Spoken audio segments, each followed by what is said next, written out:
Okay guys, welcome back to part 2 of how to make maple syrup. In today's video, we are going to be going through how to boil down your sap and turn it into syrup. So I've got the sap that I collected in the previous episode of the series. We're going to boil this down today, and I'm also going to go back down to the woods and collect more sap because it's the next day and there should be some pretty good sap flow, and it's pretty warm today. So I got a bunch of wood here. This whole process is going to take a while, and you're just gonna have to be patient about it. So I'm gonna build a fire in this furnace here, and then I'll show you guys the process.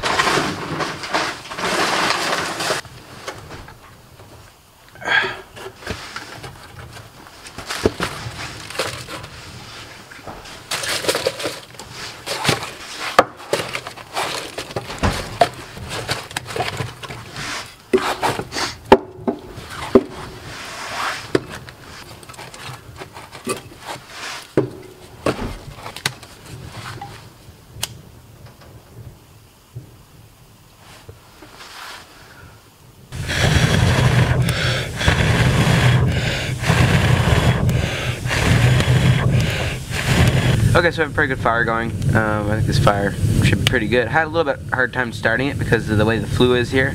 I think it was because the wet got through down to the chimney or whatever.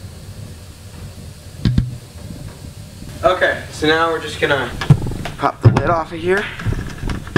Now, one thing I want to mention when it comes to storing one thing I wanted to mention when it comes to storing sap, you want to keep it cold because it's like milk. You want to treat it like milk. Basically, if it's too warm, then it could go rancid. But if you keep your sap outside, it should be fine because at nighttime it's going to be minus temperatures if you're tapping in the right time for sap. So you just want to be careful with your sap. You don't want it to go rancid. So just keep it in a cool environment, and you should be pretty good. You could probably even store it in a fridge or whatever if you're storing it for a long time. But if it's outside for a day or two, it should probably be fine. Before you boil your sap down, just make sure it's not gone bad. And yeah. Into the pot here. When it comes to pans for boiling your sap, you want something that's wider rather than taller because it'll evaporate more, and that's what you want to do. When it evaporates, that's going to evaporate all the water off, and it'll just be easier to get down to the syrup level. If all you have is a big, like tall pot, then that's fine too. It's just going to take just a little bit longer.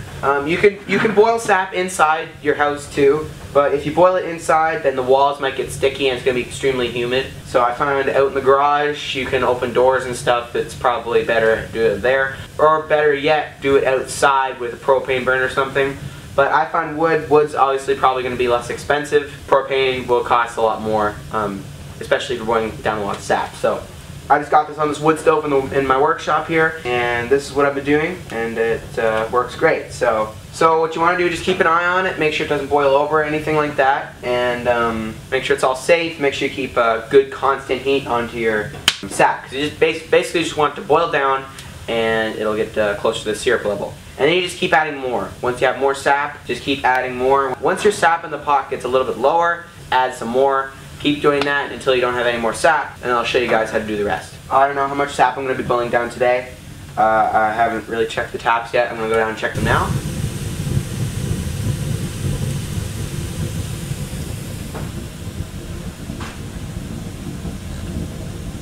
Okay, so we're a little bit into the process now. This is the sap. It's still boiling down. This is still going to be a while yet. I got some more pots here to speed up the process, but something's not right. I don't know if the fire's getting hot enough for my pots, because they're not boiling. I'm gonna have to figure something out. But alright guys, so we're in the kitchen now. We're in the house. The reason for this, the fire wasn't getting hot enough outside, even though I don't really know why, because it was extremely hot. But anyway, we're inside now. Now, normally you wouldn't want to boil your sap inside the house because of this steam. But if you are going to be boiling in the house, I recommend opening a window so that most of the steam goes outside. But I just got this chicken roasting pan here. I got it on 2 burners. Both of the burners are set on high, as you can see right there. Yeah, this is what we're doing. Boil your sap outside or in somewhere you don't care. But in here, we got a window that's like right next to the stove, so it's not that bad. Anyway, I'm gonna keep boiling this down. I still got a bunch of sap to add, but I'll let you guys know once I'm getting near to the syrup level. Okay guys, so it's been probably a couple hours maybe, and the sap's boiling down. This is the last, I just poured in the last of the sap that was in that bucket right there. It smells really nice and it's turning amber color. But what I've got here is I've got this cheesecloth in a little funnel thing, and I've got this mason jar. I'm just gonna pour once this is done. Once it's boiled down, I'll show you that whenever it gets to that point. But what I'm gonna do whenever it gets to that point, I'm going to then pour it into here. That'll strain everything because I haven't strained the sap yet. It's still got bark and other impurities in it. After it's strained and gone through here, then I'm gonna dump this into this pot and finish it off on the stove and turn it into your final syrup. So I'll show you how that's done once this is done boiling off. Okay, so I got some oven mitts on because the pot's really hot. So I'm gonna pour the almost syrup into here. That's gonna strain it, and then I'm gonna pour it into here and finish it off. So I'll do that right now. There we go. We're just filtering it in here. It's actually working a lot better than I thought it was going to. It's all of it right there. I want to make sure you get it all because this is super precious stuff. I'll probably filter it one more time before I actually put it into the bottles that I'm gonna put it in, because you know I saw one little floaty that's still in there. So you can see it's an amber color now, so it's almost at the syrup level, which is where we want it. So we're probably gonna have to boil it just a little bit more, and this is where you really, really want to be careful, because if you burn it now, all your work's gone. That's hours of time lost, and you're not gonna get that back. So you just want to be super careful, because this last bit goes pretty fast. So I'm gonna bring this over to the stove, and I'll show you how that's done. So we're just gonna put it on the heat, and we'll start boiling this bit down. So yeah, I'll let that boil off just a little bit more, and then I'll get back to you guys whenever it's closer and when it's almost done. Okay, so I've got two mason jars here. These are 500 milliliter mason jars, and I've got a pot of water here. I'm gonna turn this on high, and this is just to sanitize the bottles. If there's any impurities or anything in these jars, this will kill them. So we're just gonna put them in the water. We'll probably just do one at a time, or even if you just boil the water and then put them in, that also works too. I'm also going to do the same for the lids. Just toss them in. While this is happening, this is already boiling down. And like I said, we just want to keep an eye on this sap. Okay, so my sap's boiling down, obviously, like I said before. I've got a thermometer here. This is just a meat thermometer, but it will work for this. I'm going to turn it on here. And the sweet spot is around 219, 220. It obviously depends on your altitude, but basically take the temperature of your boiling water and add 7 degrees of Fahrenheit to that. And that should be what you want your, and that should be the temperature your syrup should be at when it's done. So I'm just going to test this sap now and see what it's at.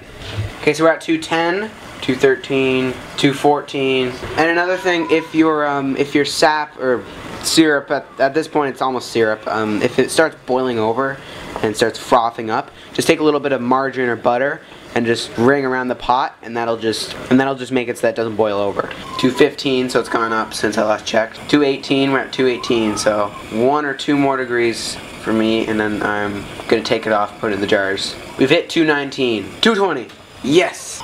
All right, taking it off, taking it off, taking it off. It's gonna look pretty thin coming out, but it will thicken up as it cools down. It's 1 bottle down. Switch over to the next. Here we go.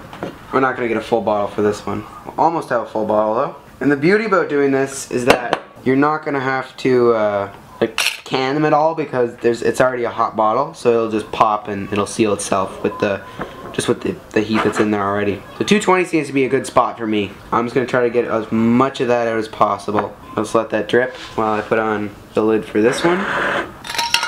There we go.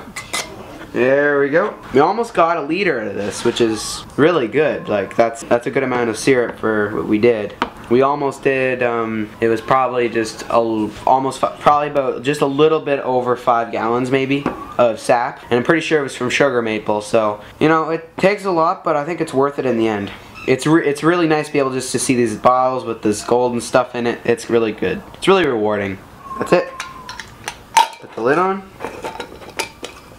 So that's what we got right there. That's probably, well, it's almost, for sure, almost 1 liter. I'm really happy with that. Like I said before, it's pretty thin right now. It's a little bit thick, but it'll thicken up as it cools down because it's super hot right now. But yeah, there we go. That's maple syrup right there, and that's basically a job done. You can store this in room temperature whenever you open it, I recommend putting it in the refrigerator. But yeah, that's gonna do it for today's video. This is the second part in the how to make maple syrup series. I might be doing one other video on this. I'm not too sure, but for now, I'm gonna sign you guys off. Thank you so much for watching this video. Really appreciate comment, subscription, all that. I would highly appreciate. It's not mandatory, but I would appreciate it if you guys did or do. I don't really know. Anyway. Yeah, as for me, I'm gonna let these guys cool down, and I'm excited to have them on my pancakes or waffles or whatever. So, yeah, thanks for watching, guys. Talk to you later.